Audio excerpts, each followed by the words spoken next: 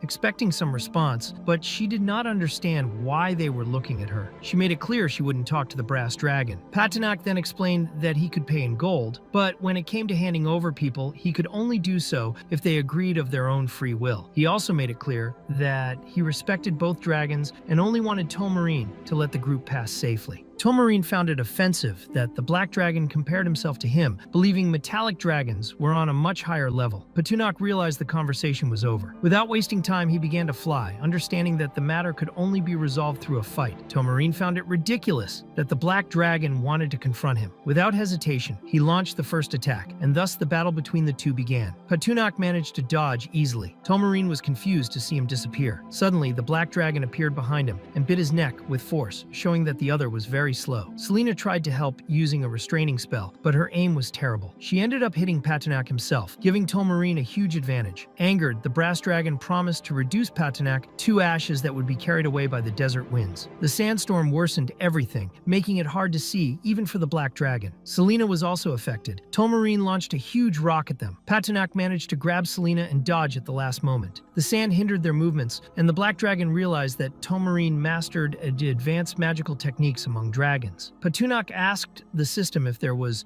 any modification that could help him see better in that scenario. The system offered an upgrade called Blessed Eyes, which enhanced vision, but he did not have enough system points to activate it. The system then granted a free 3-minute trial. Patunak quickly accepted, as he needed to act before time ran out. With his enhanced vision, he realized that Tolmarine thought the fight was over. The brass dragon believed the enemy had either fled or been defeated. Without warning, he was struck by a rock hurled at full force. Patunak even joked that he was just delivering food and didn't even remember the opponent's name. Tolmarine was furious, feeling insulted at being attacked, invaded, and forgotten. His rage grew to the point that even Patunak was taken aback. Suddenly, the surrounding sand turned into quicksand, and the black dragon realized that his wings wouldn't be able to sustain him for long in that environment. Selena was already knee-deep and thought the situation had gotten out of control. The scene then shifted to an underground cave. Selena woke up startled and came face to face with a skull, screaming, thinking it was a ghost. Patunak was in another part of the tunnels, beneath the quicksand, in what were called the serpent bones. The two had separated. He woke up unsure if the place was truly underground. Selena noticed the area was too dark and wondered if the black dragon was still alive. She tried calling out to him, asking if he could hear. A skeleton appeared suddenly, and she quickly cast a light spell. The light revealed numerous corpses throughout the area. While walking, she tripped over a crack and fell hard to the ground. Patinok heard a sound he thought was caused by Selena's weight, but it was actually his stomach growling from hunger. Even without seeing his companion, he deduced she was alive since the system hadn't notified him of any deaths. He asked the system how far they were from the surface, and if his breath could carve a path upward. The system responded that this idea would only get him killed, so Patinok decided to search for an exit on foot. During his walk, the system detected an unknown force. The black dragon soon discovered a crystal shaped like a serpent's head, with someone trapped inside. Words were inscribed near the crystal, and the name Cecilia Della seemed to belong to the person within. He wondered if this was the strange force the system had detected. Meanwhile, Selena found a stone with ancient magical inscriptions. Her eyes lit up, thinking it might be a legendary necromancy grimoire. The stone was too small to contain so much power, but she believed the surrounding skeletons had died trying to protect this secret. The number of wounded and dead bodies reinforced this theory. On closer inspection, she realized the inscriptions were made with blood, as if they were the last words of someone before dying. The inscriptions on the stone stated that a dangerous demon was sealed there and that its name should never be spoken. Its name was Cecilia Della, and the one who had encountered this entity was Patunuk himself. To him, the name didn't sound so bad. As Selena read more of the inscription, she discovered that one should not look directly at Cecilia Della. The black dragon wondered if this creature had been unconscious all the time. When it opened its eyes, Selena began questioning exactly what this writing was, as everything seemed very strange. Suddenly, a dark aura passed near Selena. Her eyes began to burn as if sand had entered them. The entire cave started to tremble. Patunok and Selena tried to understand what was happening until Selena suddenly fell directly onto the black dragon. She felt the warmth of his body and quickly realized she was on top of Patunok, relieved he was still alive. He wanted to know how she had fallen like that. She explained that she had been dragged by the quicksand and ended up there. She also mentioned that there were many corpses and that she had found a necromancy grimoire. Patunok became immediately interested and asked if she had anything of that kind with her, but Selena denied it. She said what she had seen was just a message left by a wizard before dying. The warning spoke of demons sealed in that place. Patunok then showed her the image of Cecilia Della inside the crystal and concluded that she must be one of the demons mentioned. Seeing this, Selena understood it was all true, but tried to reassure herself by thinking that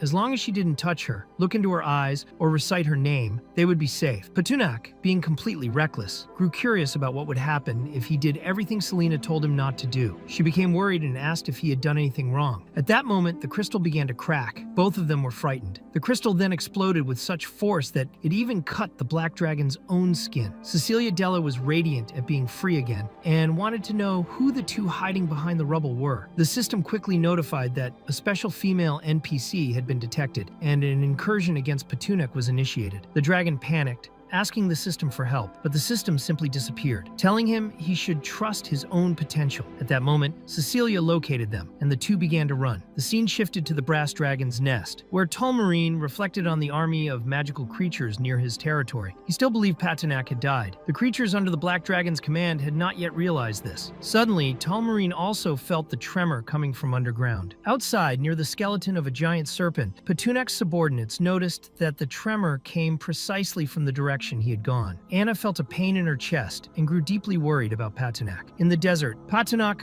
lay on the ground. The system revealed to him that Cecilia Della was an SS-class entity and truly a demon. The fact that she belonged to such a high class impressed the Black Dragon. Even with her weakened powers, she was extremely strong and managed to emerge from underground with ease. Cecilia observed Patunok and admired his scales, even tickling him as she climbed onto his back. Patunok, however, had no intention of surrendering. The demon blamed the wizards for killing her pet, a giant serpent, and decided she wanted Patunok as her new pet. Lacking creativity, she planned to call him simply Dragon. That's when Patunok realized that the serpent skeletons underground belonged to her. Imagining the scenario of wearing a collar around his neck, he reacted immediately, making it clear he was a true dragon and had no intention of being anyone's pet. He threw Cecilia off his back. Cecilia did not like his behavior at all, and stated that a pet should be obedient. Petunak noticed that his favorability with her was dropping rapidly. The system confirmed that this type of favorability was extremely unstable and dangerous. Without warning, Cecilia cast a powerful spell that completely destroyed the brass dragon's nest. Tomarine, witnessing this, was in shock. He couldn't believe what his eyes were seeing. Consumed by rage, Tomarine began blaming Petunak for what had happened, as if Cecilia were his ally. The black dragon found this completely absurd but couldn't avoid such a reaction. He then said that if Tomarine wanted to resolve anything, he would have to deal with the true culprit, now the boss. But he made it clear that defeating her would be impossible. Tomarine felt deeply insulted at being treated this way and decided to show Petunak what it meant to be a true dragon. Petunak still tried to ask him not to act impulsively, but it was useless. Young dragons never listen to advice. Cecilia, seeing the commotion, thought the brass dragon also wanted to become her pet, but Tomarine didn't want to talk. He prepared a strike and launched it at her. The impact was so strong, it tore off the demon's arm. Petunak and Selena were astonished at what was happening. The demon became furious and believed the brass dragon wanted to die. To her, pets should be obedient. Her arm regenerated completely, and Tomarine was shocked to see her levitate him effortlessly. Petunak tried asking the system if there was any way to calm Cecilia, but the only option was the mandatory pact spell. This spell cost 1,000 system points and required him to sacrifice part of his own body as a vessel. The problem was that the demon had to remain inside the magic circle until the process was complete, or the spell would fail. Meanwhile, Cecilia relentlessly attacked Tomarine, who screamed for help. She whipped him multiple times. Selena thought it was a good moment to escape with Petunak. When she looked back, she realized the black dragon had disappeared without saying goodbye. However, soon an attack hit Cecilia's clothing, partially tearing it. She turned, surprised, and saw Petunak. She thought he had tried to flee, but wanted to know if he was ready to be her pet. For Petunak, fleeing was never an option. Selena noticed he was heading in the wrong direction and pointed him the right way. Petunak wanted Cecilia to release the brass dragon, believing he should defeat her with his own claws. Cecilia found this curious. She began to consider Petunak worthy of becoming her pet. Soon after, she knocked Tomarine down as if he were worthless. Petunak approached and asked if the brass dragon was still alive. Tomarine thanked him for saving him, but Petunak didn't want thanks. He demanded payment of 1 billion gold coins, which shocked Tomarine. The black dragon, having been exploited by the system so much, had become a thief as well, and even mocked the amount, saying it was too little. Suddenly, Cecilia attacked with her whip, trying to strike Petunak, who was distracted, but he flew and dodged. Selena shouted, warning that Cecilia would try to attack from behind. Quickly, Petunak asked the system to invoke the contract spell, but the system warned it would take 10 minutes to be ready. Petunak knew he had to hold the demon for that time. He bit her whip, yanking her forcefully, and threw her into the magic circle. Cecilia realized it had all been a plan to capture her. While Petunak held her arms, a giant serpent emerged from the sand and lunged at Selena. Only 19 seconds remained for the spell to complete. Selena began to cry, thinking she was going to die. When the time ended, Petunak bit the serpent's skeleton, but this invalidated the spell, which was a big problem. Even so, Selena was relieved to still be alive thanks to the black dragon. With that, her favorability toward him increased. Petunak gained a new skill called Dormant Gas and reached the third stage of their bond. He instructed Selena to hide in a safe place. Selena realized that living with dragons wasn't so bad and began to run, but she was clumsy like him and ended up tripping, falling to the ground. During the fall, she found a golden ring stuck on the hand of a mage who had written a warning in blood on a stone. Cecilia was surprised to see that a dragon could use a human contract spell. For her, Petunak neither had the power nor the time for it. She struck his face and said he should be obedient. She also claimed she would rip off his scales to make a new skin for the serpent. Before she could act, Petunak tried to reason with her, but Cecilia was captured by a necromancy spell that trapped souls. She didn't understand how this was possible, as everyone had been eliminated 1,000 years ago. Selena had activated the spell using the golden ring and urged the black dragon to hurry, as she could no longer handle the tension. Petunak ordered the system to restart the contract spell. Again, he had to wait 10 minutes. This time, Selena used her own magic to strengthen the spell and trap the demon with chains. Cecilia became furious and said she would not accept being captured again. When the time passed, the capture was successfully completed. Now, all Petunak had to do was choose which part of his body he would sacrifice. Petunak thought he could use his claw, but the system made it clear that it had to be a complete part, not just a thin layer like a cuticle. He began imagining the relationship he would have with Cecilia, so he didn't mind using his left paw. He touched the demon, who was still trying to resist somehow. Thus, the contract was completed, and Selena could finally breathe again. She was very happy they succeeded. She removed the ring. There was still one last thing she needed to finish. Petunak saw a corpse on the ground and wanted to know what it was. Selena explained that the dry body belonged to the necromancer, or at least the last one, and that the ring contained his residual energy. That's how how she was able to restrain Cecilia using the necromancer's soul-capturing technique. She placed the ring back on the necromancer's hand. Patunak thought she should keep it, as he saw potential for her to become a necromancer herself. But Selena wanted to become the strongest support. Necromancers could be powerful, but that wasn't what she sought. The Black Dragon thought she didn't want it because she was afraid of corpses and the undead. Suddenly, Anna arrived looking quite cheerful. Patunak wanted to know what she was doing there. Anna had gone after them because she believed the Black Dragon was in trouble. She brought the army along with her, making it clear she had heard he was in danger. He wanted to understand how she could have heard that. She explained that she'd met a strange dragon on the way. Then Patunak went to the Brass Dragon and reminded him that he still owed 1 billion gold coins. The Brass Dragon thought the Black Dragon was being arrogant. Patunak made it clear he had no other choice. It was part of the dragon race's heritage. He offered 2 options. The first, Tolmarine could join him. The second, he could work for Patunak to repay the debt. If he refused both, Patunak said he would kill him, use his heart to make liquor, and season his food. Tolmarine was terrified by the threat and warned that he was a member of the Giant Dragon Protection League. If Patunak killed him, the entire league would come after him. Patunak had no idea what the hell that was. In truth, he was like a baby dragon, still too dumb to understand many things. Tolmarine explained that during the End Times era, dragon reproduction rates had plummeted. When he visited Dragon Island, there were fewer than 100 dragons left. That meant dragons were on the brink of extinction. 1,000 years ago, there had been almost 10,000 on the island. As dragons, their life cycles were astoundingly long. They only needed to rest to reach legendary status. But now, humans were hunting dragons for materials. Those humans invaded Dragon Island and began a massacre. They wanted dragon parts to get rich from selling them. There were many dragon hunters and fewer places for dragons to survive. The Brass Dragon hadn't originally lived there. His parents were killed, and he escaped with his siblings. However, they were hunted down. In the end, all his siblings died in that monstrous human hunt. The Dragon Protection League was founded by an adult red dragon and an adult silver dragon. Its purpose was to protect the few surviving dragons. Both metallic and chromatic dragons joined forces. They could even be punished for breaking the League's rules. In the end, there was only one red dragon left in the alliance, named Caesar. The others were unwilling to join. Tolmarine thought that was the height of ingratitude. He saw a great difference between metallic and chromatic dragons. The chromatic ones only wanted to eat and sleep. They didn't care if others were fighting to survive. They refused to unite. Since Patunak was about to kill him,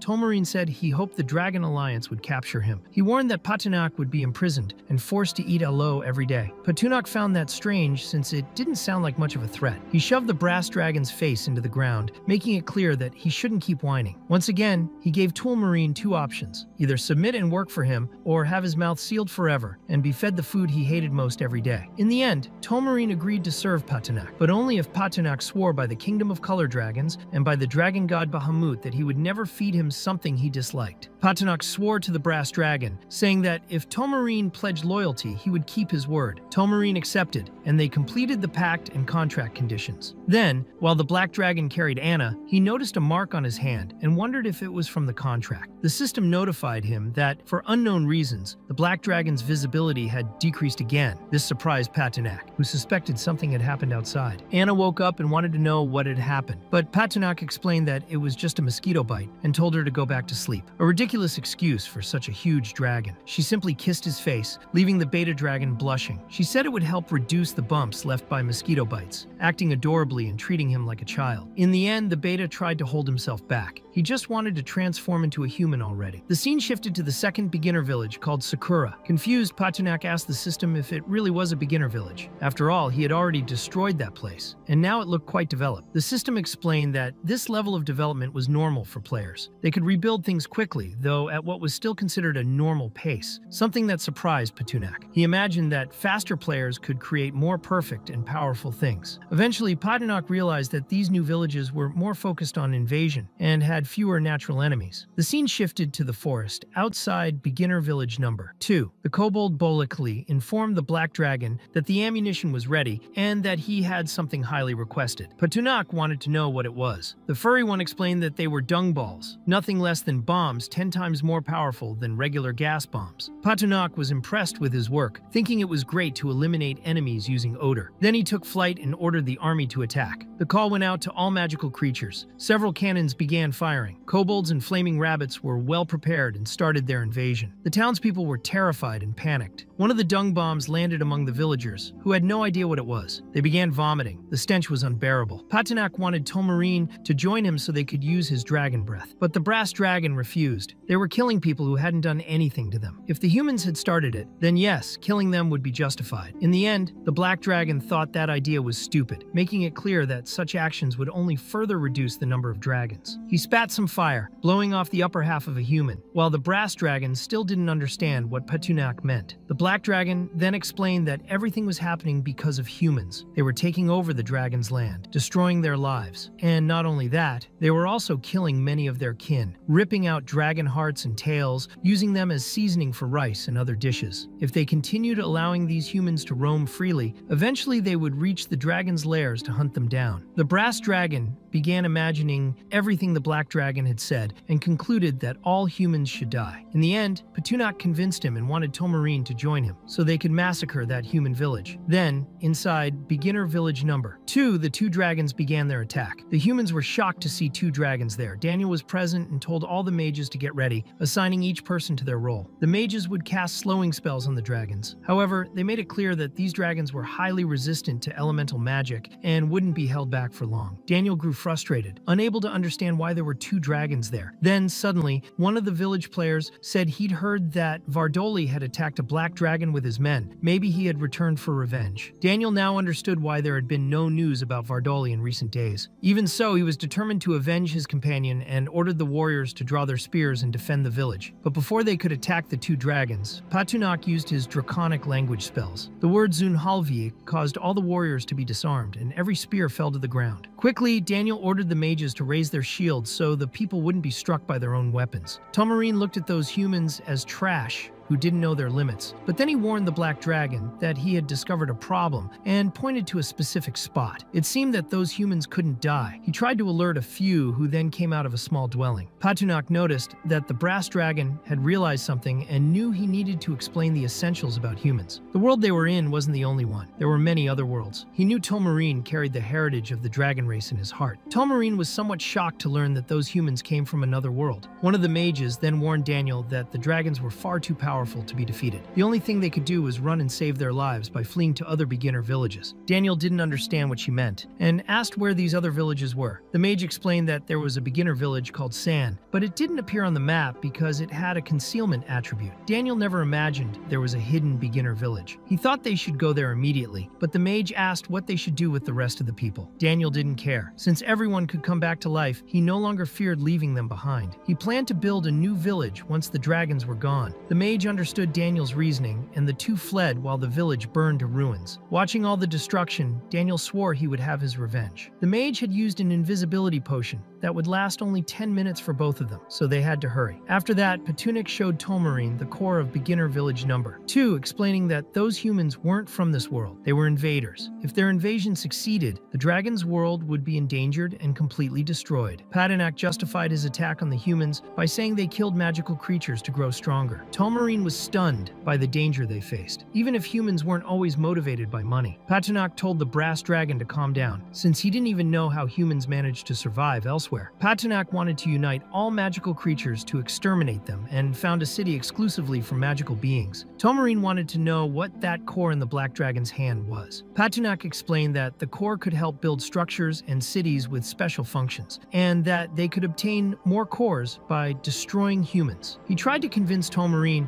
that together they could build that city and drive away any human who tried to harm them. Tolmarine was somewhat moved by those words and made it clear to Patenak that he was willing to do it. Wherever he went, there would be scorched earth left behind. Patenak was delighted by this and hoped that day would come soon, but he reminded Tolmarine that, for now, they needed to grow stronger. The scene shifted to beginner village number 4, called San, where a young man was complaining about how the black dragon had appeared out of nowhere, causing terrible chaos and destroying everything with his flames. They simply couldn't do anything. Anna was there too. The humans in that village wanted to understand what the hell was going on, but their leader was terrified, while the others didn't understand why they were fleeing, since they could revive. The chief, a man with an impressive afro, explained that he had seen a strategy post. Players from Sakura were dying of hunger because it took too long to respawn and there was no food or water. Everyone started to understand and agreed with their chief. Still, They wanted to know how the black dragon had found their village. Suddenly, Sallust appeared. The chief thought she was beautiful. They had met before, but Sallust didn't want to waste time. She wanted to know if they had actually seen a black dragon nearby. The chief tried to flirt with her, and in response, she blew him up effortlessly, giving him a brutal beating. After learning his lesson, he apologized. Sallust demanded that he take her to the Black Dragon. Inside Beginner Village Number 4, Patunak had set everything on fire. The system congratulated him for destroying another village. He obtained a new village core, but his exposure increased. In the process, he also earned 200,000 system points. Now he had 4 cores. From a distance, Sallust couldn't believe she had found him so quickly. She thought Patunak was extremely fierce, but wanted to give herself a proper chance to deal with him. Then she found 3 guys in the forest and decided it was her opportunity. She began shouting for help. Patunak couldn't resist a woman's voice calling for aid. He quickly landed where she was and she screamed, pretending to be afraid of the dragon. Patunak apologized, but she said it was fine. She couldn't believe he was so polite. She thought it was just an act and wanted to strip away that mask. She thanked the Black Dragon for saving her life and offered herself to follow and serve him. The system displayed all her information as unknown, which made Patunak a bit suspicious. In the end, Sallust swore she would conquer the Black Dragon with her beauty alone, and she wasn't wrong. Patunak was as dumb as a rock. However, this time she was unlucky. He wasn't falling for her tricks and thought it was better to avoid unknown creatures. Then he saw the 3 men from the village called San. Their chief made it clear they meant no disrespect and even offered Sallust as food, saying she would taste better than them. That only made Patunak angrier. He made it clear that they had no bargaining power and couldn't manipulate his taste buds. Flames began to pour from his mouth. The chief of Village San only wanted the dragon to calm down. He offered the treasures hidden in their clothes and also some information that might please him. Patunak was mildly interested. The chief quickly brought out several dishes, saying he would show the vast cuisine of his nation. He offered curry and rice. Patunak grew impatient and spewed a bit of fire in his direction, warning him that he had 3 seconds to reveal something truly worthwhile, or they'd all be roasted. Thus, the chief of Beginner Village Number 4 told Patunak that a very dangerous storm worm king had appeared on the western coast of the country of Enlayos. This king was so fierce that he destroyed 4 human villages. The rumor was that he was heading toward the Arelon Empire and would continue destroying more human settlements. In the end, Patunak thought that information was worthless and demanded to know where the treasure was. But the chief of Village San explained to the Black Dragon that the Storm King had caused such devastation that a large number of professionals were gathering for a crusade through a teleportation matrix. These professionals came from all over the world, each with extraordinary strength and excellent equipment. However, in the chief's opinion, none of them could compare to Patunak. All he needed to do was wait for them to fight each other to death, then claim the spoils. Patunak believed that this Storm Worm King must be the world boss marked by the system, since he had already destroyed 4 beginner villages. He found the information valuable and asked if the village chief had anything else to say. The chief, however, didn't, but promised that if they learned more in the future, they would tell him. At that moment, the system revealed that the player's name was Li Chen. He had reached level 30 and was rewarded with a high-quality piece of equipment. But that wasn't all. Upon reaching level 30, the realism of the world had also increased. Li Chen panicked, realizing this was not good news. Patunak suspected he was hiding something, but the system informed the Black Dragon that the player's pain sensitivity had been increased by 10%, catching him by surprise. With that, they could unlock a much more interesting gameplay mode in the future. Li Chen explained to the dragon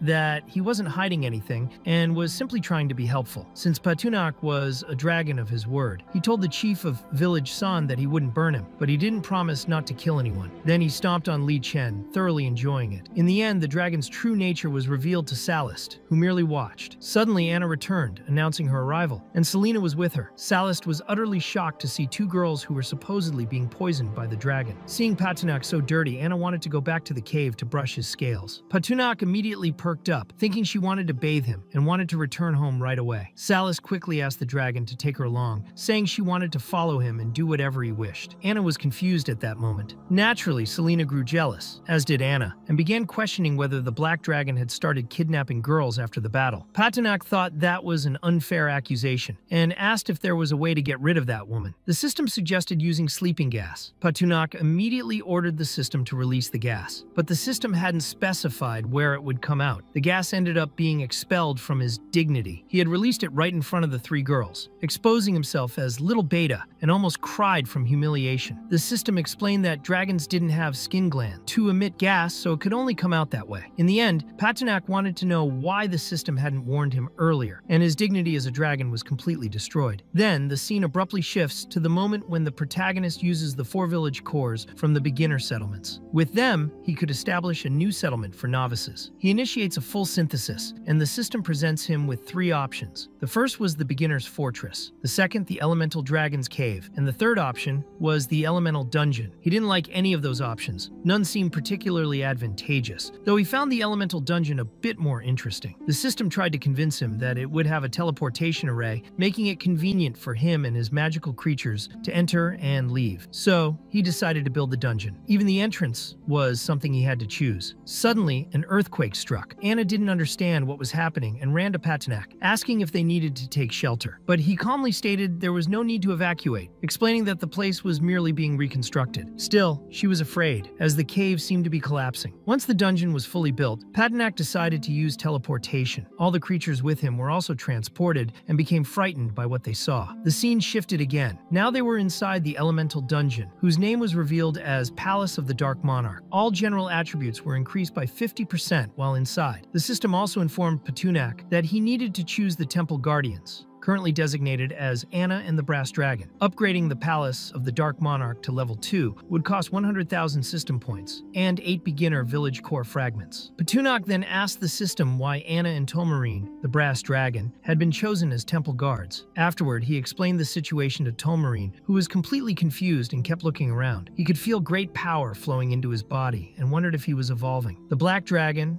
bored with his reaction, told him he was just stopping being a fool and went out to explore the rest of the dungeon. There, he found the Dog Watch Tower, which could be used to post sentinels. There were also places to build nests and caves that could serve as dwellings, homes for various magical creatures. This meant Paternak could form a combat force in a short time. There was also the Black Prison of Pain, where prisoners would suffer constant mental strain and pain that would improve every 2 days. Other areas included the Reincarnation Pool, the Dark Wheat Field, and the underground Shadow River, which produced drinkable water. The Black Dragon already suspected the system would find new ways to drain his points, especially through features focused on dragon protection and reproduction, such as boosting egg supervision rates and increasing hatch success probability. Eventually, the system detected that he had built his own magical gathering site and asked if he wanted to hide its coordinates, since it was currently visible to all players. This left the Black Dragon utterly shocked. He wanted to understand what the hell was going on. He wanted to destroy novice villages, yet the system wouldn't allow it. And now, it was saying he'd be marked as a world boss if he left the location visible. He asked what the difference was between being a world boss or not, and the system clarified. If he became one, he would lose teleportation capabilities and stop receiving new traits. Those traits seemed like filler, just confusing Paternak's already limited mind. To the Black Dragon, all of this felt like some kind of reincarnation in a parallel world, as if his whole existence was just being hunted by inactive players. The system then hid the dungeon, and the protagonist wanted to know how he could get out. He tried to understand how teleportation worked, but to use it, he'd have to pay 20,000 system points. This made him furious, exactly what he expected from the scheming system. Meanwhile, in the underground maze, Selena was terrified, thinking they were ghosts, but Anna seemed calmer, explaining it was only a shadow. The labyrinth inside the elemental dungeon was practically indestructible. Anyone entering would have to endure tests and tribulations. Paternak then ordered a kobold to go in and test it. Suddenly, the kobold vanished, leaving Selena horrified. She thought he had died, but Paternak explained that this was normal. The labyrinth's special function made anyone standing still turn invisible. The kobold was amazed by such a powerful ability. He asked if traps could be placed there, and if magical creatures could be stationed for defense, since that would create many enemies. Paternak, impressed by the kobold's creativity, thought it was a great idea, but decided to delegate it to his subordinate. He also ordered the kobold to take the potatoes to the wheat field and have the humans cultivate them. Any prisoners who refused would be thrown into the prison of pain for 10 days before being dealt with. Paternak was planning to enhance his abilities. He considered getting another golden fruit and saving 5,000 system points. The system then suggested an optimal improvement program tailored to his physical condition and needs, recommending advanced muscle reinforcement reinforcement, along with elemental swarm will and the golden fruit. Petunak agreed and told Anna he would begin the enhancement process. She promised to protect him at all costs, assuming he would simply fall asleep. But this time, the black dragon didn't need sleep. The process would be far more painful, and he told her to step aside, warning that what she'd see might scare her. She refused to leave, saying she would protect him no matter what. He told her again to stay a bit farther away, as things might get out of control. It would be an ugly sight. Showing courage, Anna agreed. Then the evolution began, a complete transformation that even affected his internal organs. He started to feel excruciating pain. Suddenly his arms were severed,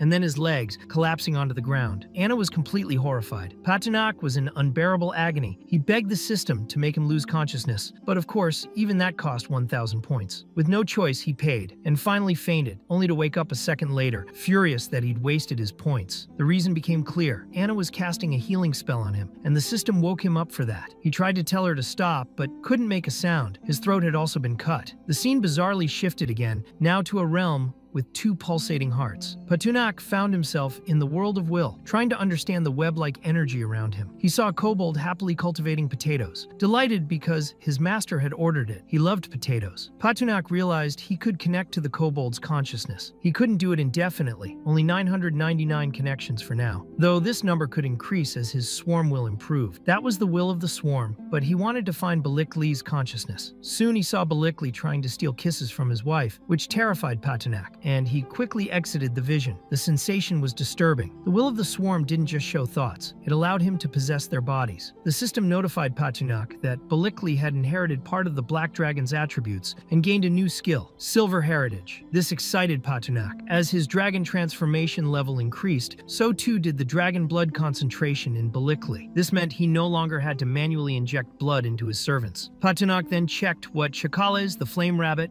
and Hana, the demon bird, were doing. The scene changed again, to the underground palace of magic, where the black dragon finally woke up, much to Anna's relief. He quickly caught her as she fainted from exhaustion. She had used a healing skill that completely drained her mana. Petunak decided to let her rest and recover. But then something strange happened. He received favorability points, and suddenly gained the Devour skill, along with 2,000 system points. He was utterly confused. The system explained that as he advanced, his servants would also physically evolve. Petunak wondered if that meant he was being parasitized. Was he in danger? The system replied vaguely that there was no risk and that the contract could only end with his death. The Black Dragon was furious. That answer was far too ambiguous. He left the dungeon, determined to find the brass dragon. The scene shifted one last time to Tomarine's palace, where he held a human in his hand, saying the man was the first to ever hear this story in his long life, but the human couldn't take it anymore and wished someone would end it. Tomarine, enraged by the man's expression, demanded that he listen carefully. It was the least respect he could show. At that moment, Petunak arrived at the palace. He immediately noticed that the aura of the brass dragon had grown stronger and that his body had increased in size. It was clear that his transformation had enhanced every aspect of his being. Petunak was eager to enter the young dragon stage. If things continued at this pace, he would evolve faster and have more time to spend with Anna. He explained to the brass dragon that he had come to make a decision. He showed 3 abilities: Dragon's Breath, Muscle Mass Increase, and Iron Armor. Tomarine didn't quite understand what it was about. In short, Petunak simply wanted him to choose one. However, the system made it clear that because Tomarine was a pureblood dragon, the chosen ability would be completely limited, with no possibility of evolution. Tomarine already possessed the Iron Armor skill through his own class and also mastered the Dragon's Breath. So, he thought it best to choose Muscle Mass Increase. He made that choice. His body quickly changed, and Tomarine thanked his master for the gift, as he now felt his strength had doubled. With that, he was more than confident in his physical combat abilities. Petunak left, hoping the brass dragon would continue to work hard. Tomarine, however, wished his master hadn't gone, as he still had something to show him. The black dragon thought it was for the best that he had left. If he'd stayed, Tomarine probably wouldn't have stopped talking, so he decided to return and check on Anna. The scene shifted to the Andaluz palace. Anlius was desperate, as he hadn't received any news from the black dragon for a long time. Anlaus, irritated by the man's panic, slapped him in the face to calm him down. He became furious, but she apologized and explained that he shouldn't be so stressed. Anlaus had ordered several posters with Petunak's face printed on them and promised rewards to anyone who could kill him, especially if they married the princess. Anlius was confused because they didn't have any princess. Anlaus then remembered that when they acquired the half-elf girl, the slave trader had included a servitude contract. The deed described her as a very beautiful girl. Hearing this from his wife, Anlius thought it was a wonderful idea. The problem was that the girl was a half-elf with a foxtail. Anlius believed they could redraw the portrait and hide the ears and tail. However, the king feared that adventurers, after killing the dragon, would realize everything was completely different. Anlius argued that they didn't need to worry about that. After all, the royal palace was their territory. When the adventurers returned to the capital, it wouldn't matter whether they brought the half-elf or not. If they dared enter the palace, they would be dealt with. There were many ways to handle intruders. While she was bold, the king continued to be very afraid. The scene then shifted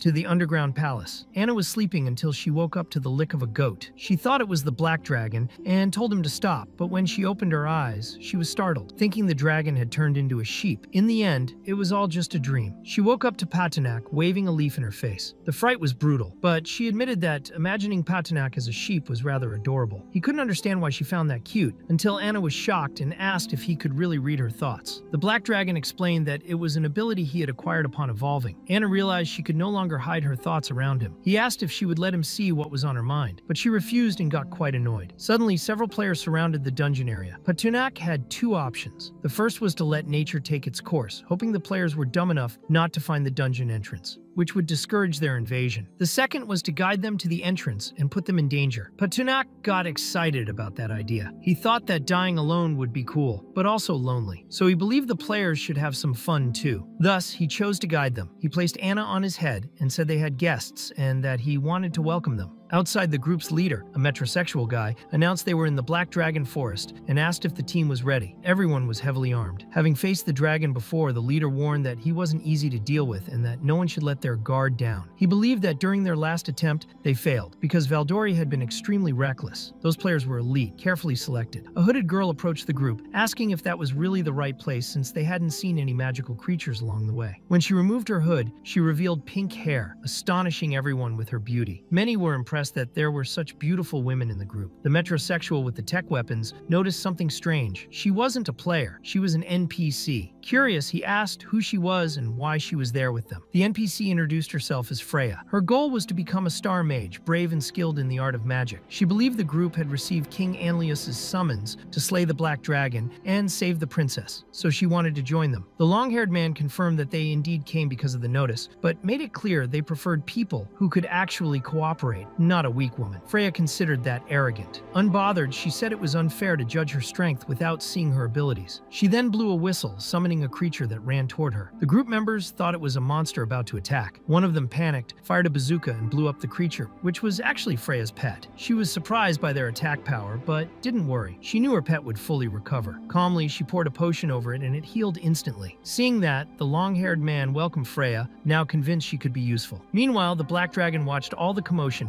and sent a letter that hit the metrosexual right in the face. It was an invitation to enter the dungeon, promising an entertaining challenge. By doing this, he followed the system's suggestion to guide the humans. Knowing there was a dungeon excited the group. The strange guy who had previously used a sniper commented that it wasn't too weird not to have found magical creatures. They were likely hiding in the dungeon. His focus was on treasure, and he was determined to kill the Black Dragon no matter what. Freya, curious, asked what the paper in his hand was. He quickly tore up the invitation, saying it was just a useless piece of paper. Then he shared a strategy with the group. They would head to the dungeon but alert the magical creatures and prepare the ground. Anna watched everything beside Patanak and became indignant when she noticed the players trying to sneak closer. Angry, she punched the dragon's head. Since he was sensitive, he complained, saying that was his head, not a rock. Anna apologized, but in response, the Black Dragon let his masculinity show and firmly said she didn't need to worry. He would make sure those players never left the labyrinth. He then summoned his subordinates. The rabbit grew stronger by the day, now rivaling Chris Bumstead. Patanak began organizing his army to follow him to the labyrinth, aiming to establish an efficient defense strategy. Upon arriving, he noticed something odd. The wolves' faces were slightly crooked, looking strange, not normal. He also warned about a key feature of the labyrinth. If the players stood still for 5 seconds, they would become detectable. That would make survival much harder. The plan was simple: trap the humans and eliminate them using the labyrinth itself. Even so, Patunak showed them an escape route in case they couldn't win. Then he saw Anna among the crowd. She was embarrassed. as she had tried to disguise herself as one of his soldiers. She couldn't understand how he had noticed, since she thought her disguise was convincing. It was just a kobold cap on her head. Patinok was dumb, but not blind. He explained that she couldn't join the fight. She felt bad telling the Black Dragon she was strong now and could help, even protect him. She begged several times, but it didn't work. He refused, judging it too dangerous. Patinok also noticed that since forming their bond, her behavior had changed. She was more open and daring, and he wasn't sure if that was her true nature. Anna then asked why he allowed Selena to join. Patinok realized that Selena also wanted to fight and was asking for permission insistently. That's when the Black Dragon understood where Anna had learned that from. In the end, being the beta he was, he simply did what both females wanted. The scene then shifted to Freya, Princess of Ugalal, heir to the power of star magic. She believed she could win the Black Dragon's heart. Her rise as a star mage wouldn't be a problem. She would also receive a reward, along with King Anlius's power, which could earn her father's recognition. Thus, they arrived at the dungeon entrance. Freya thought it didn't look like an entrance at all. It was too realistic and strange. She had read many stories about dungeons in libraries, so she believed she knew something. However, the metrosexual insisted that it was the entrance and quickly opened the door. Freya was startled to see it truly was an entrance. Suddenly, she attacked one of the soldiers, claiming he had consumed her sanity. With the help of a torch, they continued through the dungeon until they found 3 doors. Freya constantly tried to prove she was powerful and useful, but the group's leader had no patience. He divided the soldiers into teams to explore each path. Freya grew irritated at being ignored and even thought about asking her father to have them all executed. Suddenly, she bumped into the Black Dragon. She thought he was a statue, but soon realized how lifelike he looked. When she touched Patinok, he pretended to be a statue and started reciting the Bible in his mind so he wouldn't move. Meanwhile, one of the soldiers saw a flaming rabbit. He also thought it was a statue, but found it odd. Suddenly, he smelled something that made him sneeze. He was allergic to fur. He warned the leader. The scene then shifted to some players who were frightened upon seeing a massive wolf, believing it was also a statue. They wanted to use it as RPG decoration, but the leader thought it best not to touch it. The place was high level, and their weapons might not be enough. They couldn't risk alerting potential threats. The player Laith bravely told the metrosexual leader not to worry, as he would take care of the creatures there. However, the wolf's drool dripped onto his shoulder, and he realized the wolf was real. Completely shocked, he grabbed his RPG and launched a missile, causing a massive explosion. The leader wanted to know who the hell had done that, but the other players quickly pointed at Laith, which made the leader furious at his stubbornness. Then the scene changes. Freya appears, trying to be useful, telling everyone to follow her because she had found the exit. Suddenly, a young man walks in, and Freya can't understand why no one sees anything threatening. She wants to know who's leading the way. The players are confused, thinking it's her. Freya is shocked to realize that it's actually the players leading, not her. Anna watches everything closely. Patinok prepares to fight, lets out a mighty roar, and terrifies all the players. Freya almost collapses just from the sound. Meanwhile, several players face the buffed-up bunny and start running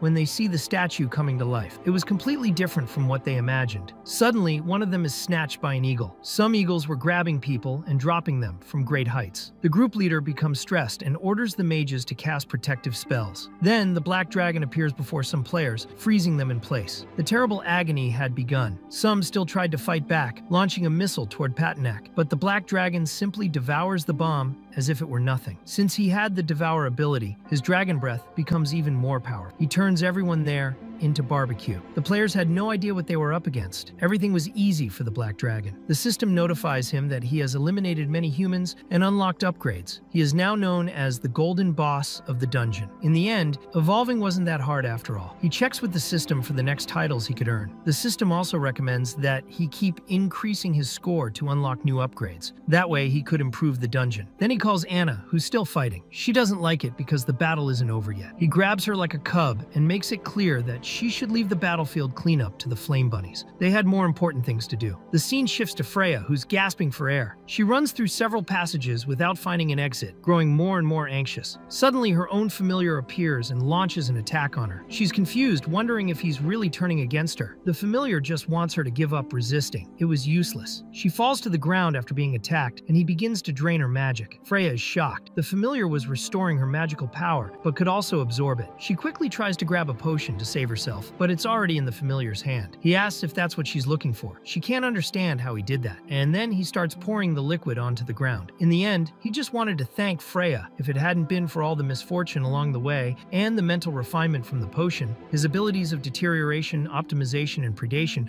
would never have awakened. Now, he wanted to return all the love Freya had given him when she treated him like a dog. But then, a huge explosion happens. It was the Black Dragon. He hadn't expected to see such a scene on his way back. He would not allow allow anyone besides himself or his army to grow stronger inside his own dungeon. When he arrives where Freya and her familiar are, Patinak is caught off guard. Anna wants to know what he's looking at until she notices that Freya doesn't look well at all. She was missing a lot of silk. A bit desperate, Patinak tells Anna he wanted to show her the newly built foundry. They quickly head to the new construction. Upon arrival, he imagines there would be many workers forging weapons, but he only finds an empty gate. Furious, he starts arguing with the system. In the end, the system just wanted to take his money again. It explains that he had merely unlocked the possibility of having a forge factory. To actually build it, he needed to spend 50,000 system points, leaving Patinak frustrated. The system was always trying to strip his hide. In the end, he throws himself on the ground like a child, total beta behavior. He's upset because the system only charges him, while others get free benefits. The system tries to justify that it charges a fair price. Out of the 50,000 points, it keeps only one as a service fee, and the rest goes toward construction and workers. Even so, Patinak refuses to spend his points. The system then agrees to do part of it for free, and Patinak finally accepts. Later, the system sends a message to its son, saying he shouldn't make contracts with dragons and shouldn't disable the self-destruction program just to hoard money. In an emergency, he must activate the self-destruction protocol. After partial construction is complete, Patinak receives an interesting key and wants to know how to manufacture equipment. The system gives an excuse, saying it's out of power. Then an old man appears, introducing himself as one of the foundry workers. However, he introduces himself to Anna as if she were the boss. She tries to explain that wasn't quite right. The old man finds the situation awkward and looks at the dragon as if Patinak weren't really a dragon. Feeling uneasy, the black dragon realizes this wasn't worth what he paid. He remembers he had 100 free uses and orders the old man to forge a greatsword. The old man explains that all mineral materials can be used for such weapons, and the type of sword depends on the available materials. Patunak's team had high-level equipment. If the materials were good, the old man could craft an artifact. The system reveals his name, Brith Sanderson Greyrock. Patunak must test him to see if he's really skilled. The name sounds familiar. He recalls a dwarf who once worked with the Conqueror King in ancient times to ignite the divine flame,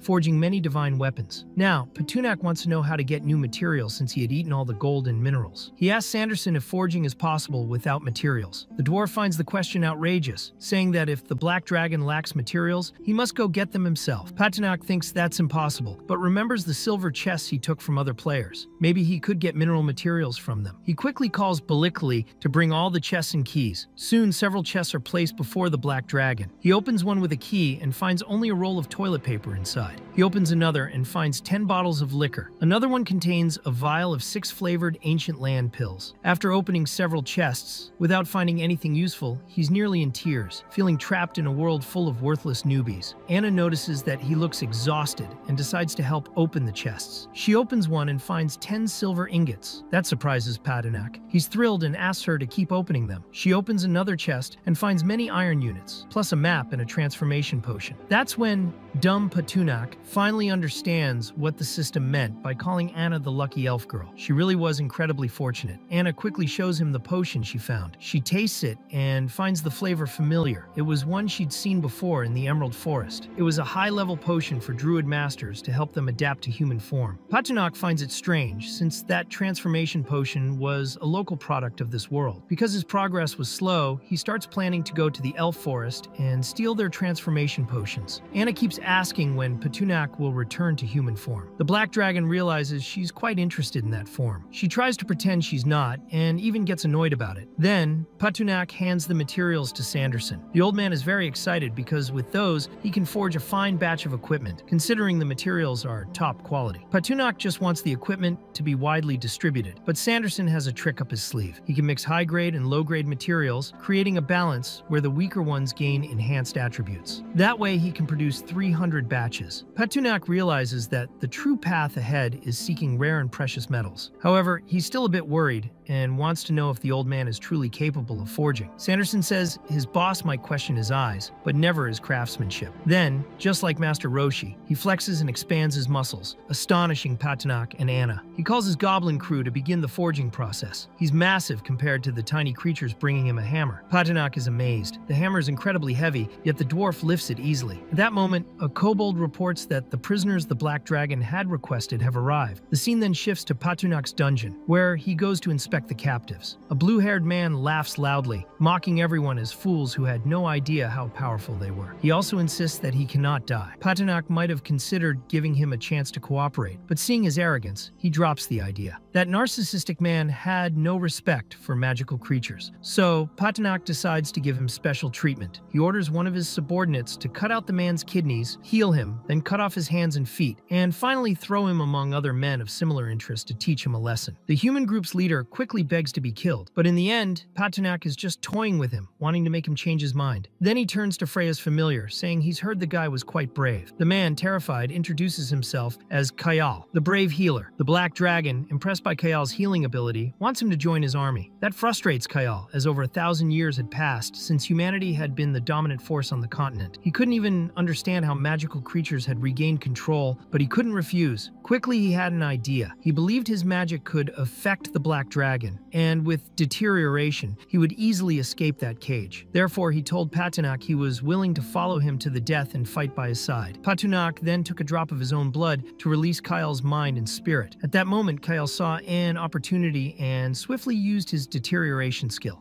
The system detected it and warned the Black Dragon that he had been targeted by a magical talent sacrament. A will testament was activated, but Kyle's spell failed. The magical reaction was reversed. Patunak acquired the plunder skill but suffered a partial spell degradation. The system somehow protected him, preventing Kyle from executing his plan. Patunak was surprised that something like this was possible, but pleased to see the system fulfilling certain conditions. Kyle, in shock, realized his ability had disappeared. Completely defeated, he began to cry and beg for his ability back. The system explained that deterioration was a test of strength. If successful, it would place the target in a negative state, such as paralysis or aging. On inanimate objects, like steel, it would cause rapid disintegration. Patunak acknowledged that Kyle's abilities were terrifying. The plunder skill, on the other hand, required a successful willpower test. Upon passing it, the user could extract one of the opponent's skills. The Black Dragon saw that if he failed the test, the ability would be invalidated without penalty, so he used plunder. He examined several of Kyle's skills, but found most of them useless and chose not to take them. He kept searching until he found the optimization skill, which made him very happy. He did all that to maximize his relationship with Anna. He was having quite a bit of fun when Anna appeared, curious if he was plotting something after seeing him laugh that way. However, Kyle couldn't endure and fainted. Patunak noticed he hadn't obtained the healing magic skill. He decided to leave Kyle there to rest and try another draw later, treating him like a lottery machine. Then he saw Salist in a cage and had the feeling he had seen her before, though he couldn't recall when. He asked Balikli who the woman in the last cell was. Salist wanted to know if the Black Dragon doubted that she would ever stop serving him. Smiling, she said it had been a long time since they last met. Anna was delighted, thinking it was Evelyn, but Patunak found it strange, as Evelyn had been dead for some time. Both he and the elf were startled. Salist indeed resembled her sister. What had happened was that Queen and Laos had given her a potion. If consumed with a personal belonging of someone, it allowed her to assume that person's appearance without arousing suspicion. But Salist could only use it 3 times and needed to act wisely. She had done all that to kill the Black Dragon and had entered Patunak's labyrinth. He was frightened because when consulting the system, he found no information about Salist and began to suspect she was a ghost. Then she suddenly vanished and reappeared behind him, casting a point-blank spell. She hit him squarely. Patunak ordered her to back off. He thought he had already been generous enough and decided to take drastic measures. Using his own ability, he shattered Evelyn's bracelet that was on Salist's arm. Immediately, she reverted to her original appearance, allowing the protagonist to see her name through the system. It was then that he realized Salist truly wasn't Evelyn. Salist made it clear that it should have been obvious, accusing the Black Dragon of killing her. Anna tried to help Patunak with an ice spell. Seeing that, Salist remembered teaching that very spell to her sister and wanted to know how Anna could possibly know it. Patunak then demanded to know who Salist was and how she dared to use tricks against him, knocking her to the ground with his paw. Salist quickly explained that she was Evelyn's sister and once again accused him of murder. Anna was shocked to learn that Salist was Evelyn's sister. The Black Dragon also appeared surprised and explained that he had found Evelyn's body in the forest, stating that the one who killed her was Blaze. Salist thought that impossible, claiming she had seen Patunak herself beside her sister's body. Anna then revealed that everything the dragon had said was true. Evelyn had indeed been killed during King Anlius's army invasion. With tears in her eyes, Sallust was devastated by the revelation. Patunak emphasized that he had no reason to lie, and that, in the end, Sallust was in no position to question a noble dragon, considering her current circumstances. Suddenly, the system warned Patunak that the Stormworm King had entered his domain. The presence of that king increased his exposure, which infuriated him since he was trying to maintain peace. The Worm King was in his very own territory and had even brought the trash of the world boss, which would surely attract many players. Patunak then asked the system for the Worm King's location, took off flying, and told Anna it was an emergency. The dungeon was now entirely under the elf girl's responsibility, though she had no idea where he was heading. The scene shifted to the place where the Stormworm King was calmly swimming. Patunak arrived swiftly, ordering him to leave the territory. The Worm King didn't like the command and questioned what a dragon was doing in the Silver Moon Mountains. Even so, he didn't want trouble and tried to flee. Patunak disliked his attitude and unleashed his breath over the water. The Stormworm King explained he didn't know the territory belonged to the Black Dragon and said he was being hunted by many humans, mages, and warriors. If he didn't escape quickly, he might cause trouble for the dragon. In the end, Patunak acknowledged his courage but demanded a toll payment for allowing him to leave, claiming he would need to clean up the blood left behind. With nothing to offer, the Worm King promised to return another day to pay. Patunak was enraged and decided the creature should pay with its life instead. The worm then realized his best strategy was to lure the humans chasing him toward the Black Dragon, who was still flying overhead. Patunak was stunned to see the Worm King trying to escape with such a trick. The scene shifted again to two humans arguing. One blamed the other for not having killed the Worm King yet. They said he had escaped and that there was no way to locate him. But suddenly, one of them shouted that the boss had returned, causing confusion. They grabbed their weapons, similar to those from the modern world, but what they actually saw in the distance was the Black Dragon. The system revealed he was a hidden boss, a legendary creature, terrifying everyone. Patunak was pleased. Those humans represented an opportunity for evolution. A single flap of his wings sent them flying away. They realized he was far stronger than the Stormworm King. The Worm King, in turn, saw that the dragon's attention had shifted to the humans. It was the opening he needed to flee. Patunak, being rather slow-witted, only understood the Worm King's plan at that moment, to distract him and escape. Quickly, he spewed fire over the water, causing a massive explosion. The humans panicked and began to flee. Suddenly, a silver bucket appeared. There were also several sausages floating on the water, and the humans weren't sure if it was really the Stormworm King. They hated the situation since Patunak himself had defeated the boss in just a few seconds. One of the humans used his identification skill and confirmed it was indeed the Stormworm King, but his skill was too weak, showing only the name and race. The Black Dragon listened to the humans' conversations until he decided to fly away. They were shocked by the size of his health bar. Some of the braver humans were willing to fight the Black Dragon, especially since he had stolen the boss they were hunting. However, the group was divided, as not everyone agreed. Some thought it wasn't the right time to face him. Suddenly, one of the humans tried to restrain Patunak with a magical chain ability. So, several mages using that magical ability tried to pull him down. Patunak, seeing that those humans wanted him to lower himself, simply fulfilled their wish by throwing himself with full force. At least he was smart enough to use gravity to his advantage. Quickly, those humans were shaken. The tide had turned, and now the humans were seeking help.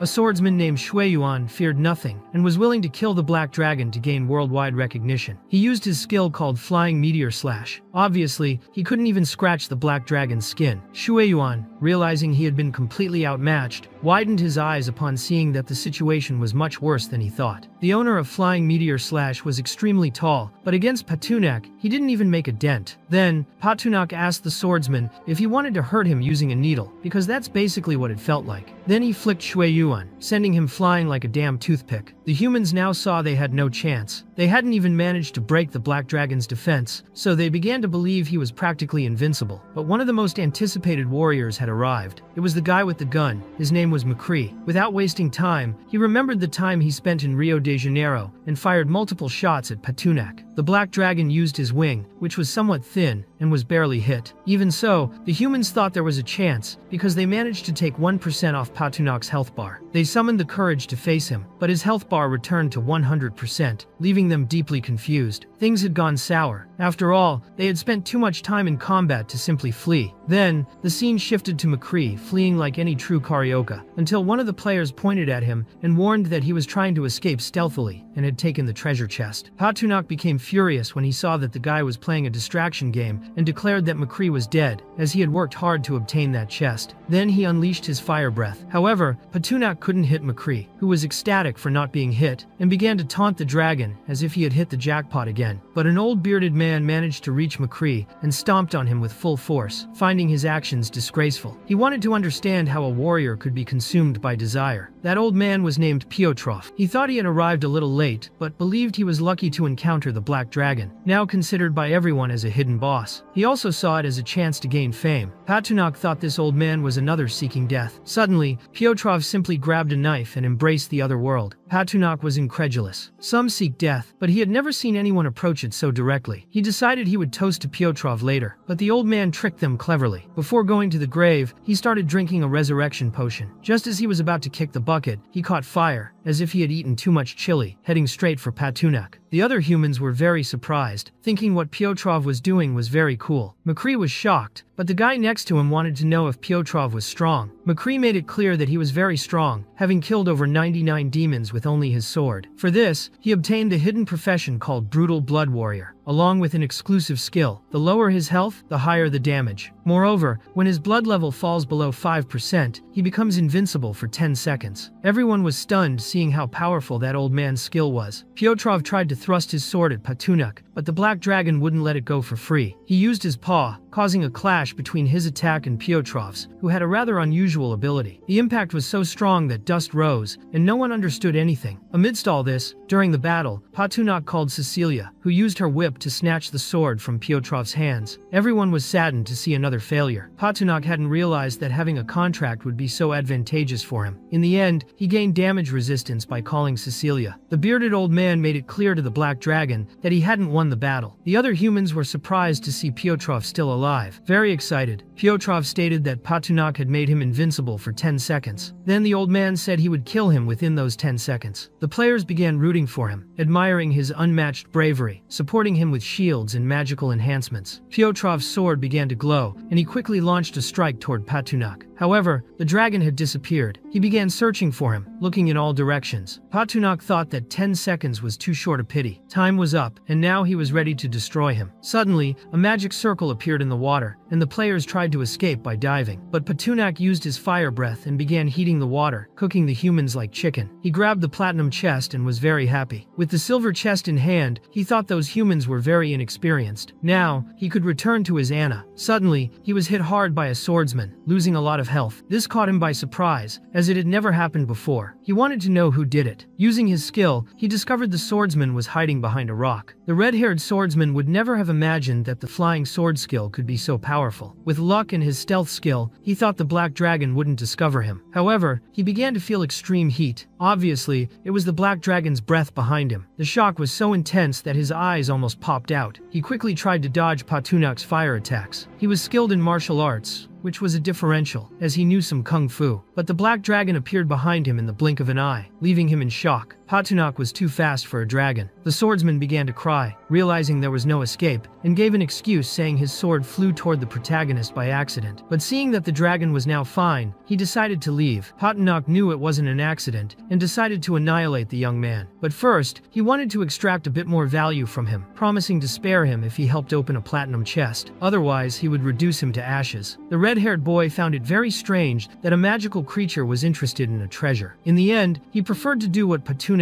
wanted to get out of the situation. However, he wanted the dragon to swear by his lineage, and by the gods he followed that he wouldn't do anything after the chest was opened. The Black Dragon had no problem, and even promised to make a pact with him. The red-haired boy quickly cut his finger and signed the paper. However, he realized that the document was nothing like what they had verbally agreed on. Then, the Black Dragon threw him into the air. The system showed that he had contracted a player from the Celestial Dynasty, who had skills in ancient martial arts constitution, efficient construction, and gastronomy. Patunak thought this wasn't so bad. He believed he could look for more humans of this type to cook and serve as food for the people of his dungeon. That world seemed more like a parallel world to the previous one. Survival relied heavily on knowledge about other factions and their customs. Patunak thought it best to meet more players from different regions. He quickly opened the platinum chest and obtained the construction plans for the Black Dragon Guard fortress. a secret promotion scroll for Dragon Knight, a construction decree, and a pair of space rings. He never imagined a platinum chest would deliver so many things. However, the ring had a description that caught Patunak's attention, as it said he could not place living beings inside, under the risk of being responsible for the consequences. He was upset because the player who knew martial arts had already taken a beating and ended up dying, all because he acted impulsively. The system notified him that the Black Dragon Guard Fortress, the new available construction, had a unique access. This caught Patunak's attention, as it would be the first line of defense for the dungeon. However, he needed tons and tons of stone, wood, 50 units of obsidian, 10 units of amethyst, and 10 units of gold. This made Patunak extremely angry, as the construction scrolls he obtained required huge material proportions. So, he wondered if the system wasn't afraid of being taken to the Cosmic Court of Justice, since it was very thieving. Of course, the system gave one of its usual excuses, making clear that it had nothing to do with the functions and costs of what the platinum buckets offered. In this, Patunak wanted to know if, in the system's store, it was possible to buy gold jewels, or an amethyst necklace. The system made it clear that it was possible. In the end, all the necessary materials for the construction were there, but the system only gave a 10% discount. This made Patunak furious. He thought the system was a damn capitalist, trying to rip him off, treating him like a mere proletarian. He wanted to know how much the gold and amethyst were worth in that world. The system explained that Patunak could also choose not to buy anything and gather everything himself. All activities are based on the desires of the system's host. In this, Patunak wanted something like a 99.5% discount. Obviously, the system, as it was, made it clear that something like that wasn't possible. So Patunak asked for 90%, which the system also couldn't grant. Then he asked for 70% and declared he wouldn't ask for anything else. Again, the system couldn't do it. At that point, Patunak broke down. Now he wanted 50%, and if that didn't work, he would no longer use the system for upgrades in the future. He would continue living that way and find invincibility on his own. The system considered a 50% discount acceptable, but the Black Dragon could only purchase the exact amount of materials required for the construction on that occasion. Any excess would revert to the original price. The scene then shifted to the afternoon, where Balikli informed his master that the stone and wood had been gathered as requested. The conditions were met, and the system asked Patunak to show the location for the construction. Patunak pointed to an area where there was a circle, thinking that the structure could be built there. The construction was completed quickly. Even a statue of the Black Dragon himself was there, which greatly pleased his subordinates. Patunak saw that the tower was still blocked by fingerprint recognition. Quickly, he placed his paw and managed to open the gate, and indeed, it was just as he had imagined. All the guard posts under the light shield were hidden. Still, it was possible to find outposts scattered around. The teleportation barrier was also much improved. No matter who the invader was, they would have to pass through the Black Dragon Guard pit to reach the dungeon. The Black Dragon Guard fortress had multiple functions and many advantages, as it amplified the army's strength. The problem was that a sort of dungeon, an entertainment zone designed for players, was appearing. Patunak wanted an explanation from the system. The system explained that after the players died in the Black Dragon Guard fortress, they would deliver double system points to the dragon. The fortress's purpose was to destabilize the numerical advantage of the players. Patunak agreed with the system. He called his army, explaining that they should protect the first line of the fortress, and asked if they were confident. His soldiers affirmed they would do their best, but there was a problem for Patunak. He felt the formation wasn't completely balanced. He lacked a healing unit of the priest type. He already had warriors and mages, so he believed he would have to go to the Silver Moon mountain range to recruit healers and improve his strategies. This way, he would have a complete monster formation. He positioned part of his army in the fortress, and after activating the system, the magical creatures began to be absorbed into it. In the end, he thought it would be interesting for players to enter through the main gate and experience the best of his arsenal. He even made a presentation for the players, welcoming them and declaring that if they failed, they would be met by eternal sleep. Seeing the flaming rabbit soldiers entering, he realized it still wasn't quite how he wanted it, but he could adjust the troop structure of the Black Dragon Fortress. He began making changes, positioning his soldiers in a circular combat formation. Each group would consist of 3 to 5 monsters and would attack the players for 3 minutes. Even the wolf boss and elite coyotes would join, fighting for just 3 minutes. Patunak thought it should be like a dungeon, and everything he had previously planned seemed useless. The problem was that the system made it clear that Patunak still needed to equip his army, as he had made specific modifications so that they remained exclusively there. The Black Dragon was furious with the system for not warning him that such modifications were necessary. The system thought that for evolution to occur, the players would need to attack them constantly. Otherwise, Patunak would cease to evolve at some point. In this, he glanced at the flaming rabbits. as recommended by the system itself. The system also explained that the black dragon only needed to spend system points to create the necessary equipment for the flaming rabbits. He checked the materials and saw he needed strong radish, extremely spicy in flavor. This would allow the rabbits to cast the fireball spell from behind, precisely for effect. The vibrant radish was also needed, which activated immediately. However, Patunak wanted the system to formulate the material. The system solved the problem by requiring the black dragon to spend 3 system points, as well as the vibrant radish. Patunak was very pleased with this arrangement. Now, players who wanted to challenge the Black Dragon Fortress would have to go to the Silver Moon Forest,